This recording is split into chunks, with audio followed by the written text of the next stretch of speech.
Laughter, tears, and quite possibly the best third act in a Star Wars movie. All of that's what I experienced when I watched Gareth Edwards' Rogue One. Rogue One's been marketed as a standalone story within the Star Wars universe, but while it is tonally different from the other movies, timing-wise it fits super snugly before the events of the first movie in the original trilogy, and for fans of the franchise there are plenty of cameos and hat tips to previous installments. But what about the new cast? Well, it's a really solid ensemble of actors, many of whom really make you care about their characters and give some standout turns in the process. Unlike Daisy Ridley, who was pretty much an unknown quantity before The Force Awakens, you've probably already seen Felicity Jones in movies such as A Theory of Everything, so it's absolutely no surprise that as a rebellious Jyn Erso, Jones can play drama and tender moments to the max. But it's fantastic to also see her so successfully pull out all the stops when it comes to some fierce, badass action. As K2SO, a reprogrammed Imperial security guard, Alan Tudyk gets to play a character who has no filter but a great line in backchat,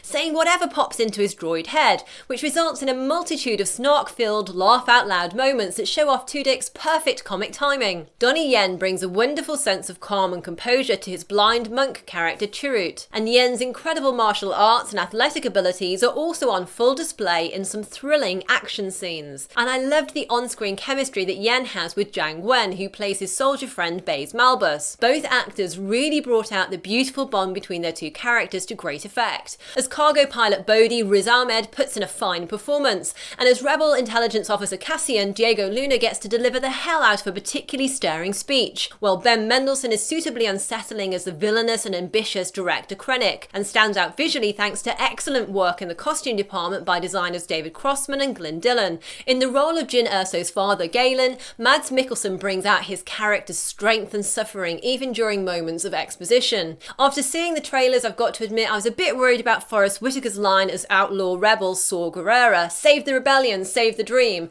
which every time I saw it at the cinema screamed heroes, save the cheerleader, save the world to me, and not in a good way. So I was glad to see that it plays out in a much less cheesy way in the final movie, and it's actually said in what I felt was a much more plaintive tone. See, context is everything. Oh, and a certain character from the previous films returns to give you chills. I really liked the way he's introduced when we see him fully, and I was fine with the amount he appears in the film too. With so many new characters and locations to introduce, Rogue One does take its time to build up a full head of steam, and there is some knotty plotting and certain inelegant character shifts, which means it's a while before things get going with the meat of the movie. Of course, there's been a lot of talk of long reshoots, and just how much of Chris Weitz' script was reworked by the Bourne movies' Tony Gilroy. How many of those things fed into some of the film's issues and how many strengthened it is difficult to say with absolute certainty. The film I'm reviewing here is obviously the one I saw in front of me on the big screen, and in this Rogue One,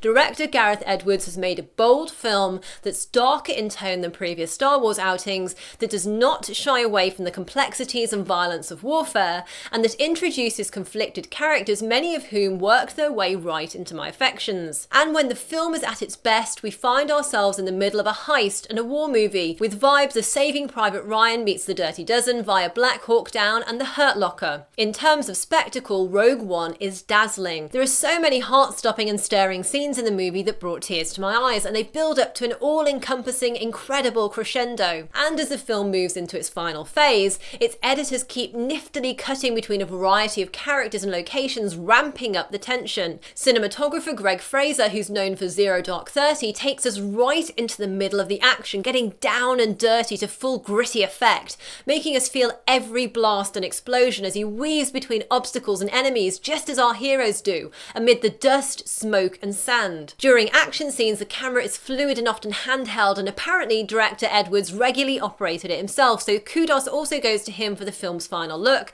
and for also managing to give us both amazing scale in the film while still often keeping action grounded on a more personal level. Edwards and cinematographer Fraser also make great use of the various locations where they filmed, including the Maldives. For example, they really bring out the contrast between the beautiful beachside settings and the full-on horror of war as things are blown to smithereens beside sapphire waters. And perfectly matching the movie's naturalistic cinematography is Doug Chiang and Neil Lamont's production design, which brings out the realistically rough edges of the Star Wars world. For some superb stunt choreography and some truly explosive scenes, props also go to stunt coordinator Rob Inch, who worked on The Force Awakens and Captain Phillips, and to Oscar-winning special effects supervisor Neil Corbould, whose effects you'll have seen in Kingsman and Black Hawk Down. And of course, it wouldn't be a Star Wars movie without some spectacular visual effects. And for those, we have to thank Star Wars veteran John Knoll, who also came up with the original idea for Rogue One, as well as Mo and Leo, who worked on Ant-Man and The Martian. There are some absolutely stunning moments set out in space as well as on various planets and moons,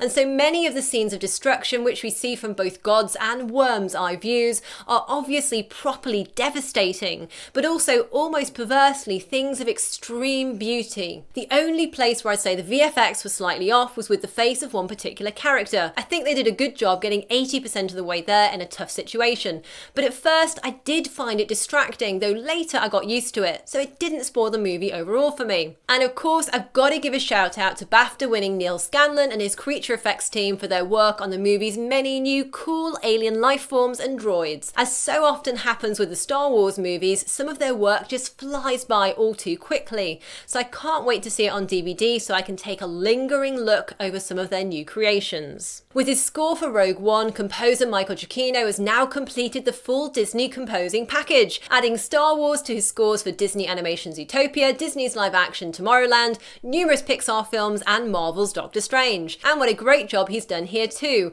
And there's even some lovely little moments blended in at appropriate points from John Williams' original Star Wars themes, which always makes me feel like a little kid again. To sum up, Rogue One is full of both stunning spectacle and genuinely moving moments, and introduces some engaging new characters given life by an ensemble of accomplished actors. Though the film does take a while to rev up and move through some thorny plot moments, the payoff is so worth it that it's entirely possible that you'll leave the cinema on a super high like I did. Rogue One is the Star Wars prequel I've been looking for, and there's so much the film gets right that for me it's up there with the very best Star Wars movies, and its final act is intense, mind-blowing cinema, and I'm really looking forward to watching it again. So I'm giving Rogue One 4.5 out of 5 flicks. Now, what did you think of Rogue One? Who are your favourite new characters, and how do you think it compares to the other Star Wars movies? Let me know in the comments below. Coming up soon, I'll have more Rogue One videos, including my Easter egg guide to the movie. So be sure to subscribe for more movie stuff like this, and don't forget to turn on your notifications so you get my new videos as soon as they're ready. And you can also click or tap here to check out more of my videos. Thanks for watching, and see you next time, yippee-ki-yay movie lovers!